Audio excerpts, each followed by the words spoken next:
on that note, Christina, the party that appears to have been lost in this whole conversation during the race is the Greens. And for a deep dive, we're going to join Faiza Amin. Faiza, with the decisions they've made during this campaign and the path forward, is there a path forward to the Greens?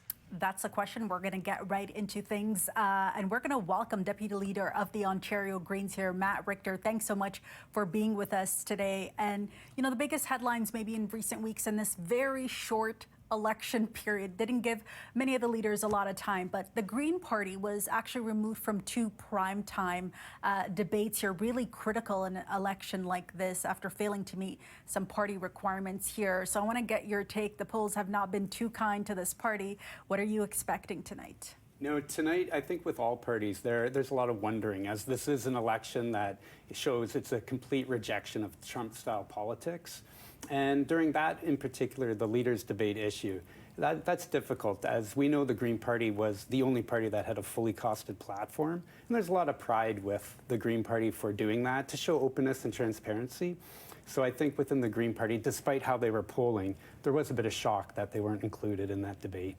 I want to talk a little bit about the leadership, because there's something really unconventional happening here with two co-leaders. You have a former leader who left and then came back. Elizabeth May is back into the mix of things. And then you also have Jonathan Pedneau co-leading this party here. And this came after the former leader, Anna May Paul, did not win her riding. She had to step down. Some may ask, is there a leadership crisis within the Green Party of Canada?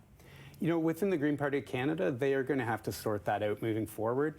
In the Ontario Green Party, we're pushing forward similar approach to politics that the Green Party, regardless as who's the leader, whether it be Jonathan Pedneau, Elizabeth May. I think what's always so appealing to the Green way of doing politics is that they allow the elected MPs or MPPs in provincial politics to always work for the people first.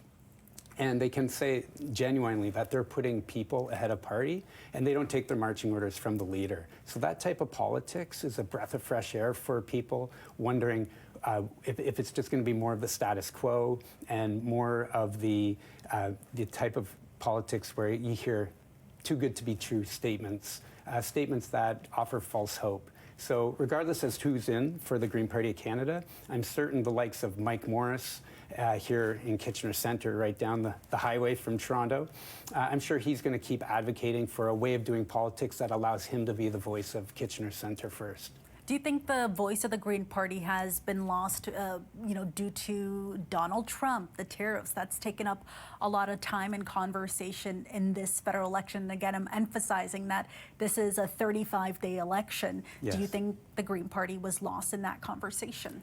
I'm not sure. If you think back when Donald Trump made those ridiculous statements of the 51st state, I do believe it was Elizabeth May that came out with that incredible response that had a video going viral across North America in terms of how she, with respect, but with a bit of tongue-in-cheek, comments back to Donald Trump, set him back in his place.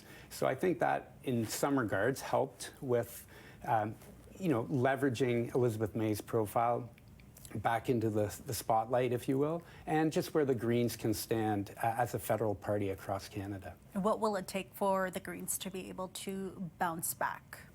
I think tonight, I'm hoping that they maintain their two seats, which looks likely. Mike Morris in Kitchener Centre, Elizabeth May in Saanich Gulf Islands. But I'm going to predict 3 seats for the Greens, with Paul Manley in Nanaimo Ladysmith in the 2 ridings in BC going Green. And with that being said, I'm pretty sure that moving forward, again, it's going to allow the Green Party to show the rest of Canada how doing politics, working across party lines, working across levels of government, is the way forward. And it's a nice response to what Trump is doing down in the States, as this shows more common ground, how to work in collaboration, achieve consensus, working across party lines, which is what we need in today's day and era.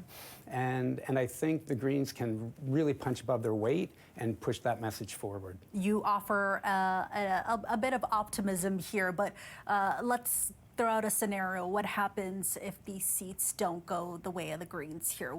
What's the future of the party looking like? Speculation aside, I am going to be very firm. It's 100% Mike Morris is going to be getting in Kitchener Centre. And he's going to, for the future of the Green Party, he's going to continue doing the great work he's done. He offers hope for Kitchener Centre with the Canada Disability Benefit, the great work he did in that file. Also, he's the one fighting back against the corporate greed within the oil industry, asking that they pay their fair share of tax on profit. And it's called the windfall tax that he wants to apply. So he's having those courageous conversations, but conversations people really want to hear. And when he puts that out there, it's, again, just a way forward that he can say what's on people's minds, and that puts him apart from the other parties, because we all know that he's doing that while working across party lines. All right, I know our Christina Harron heard that, and she's going to keep an eye on those ridings. Matt Richter, thank you so much for coming in and speaking with us.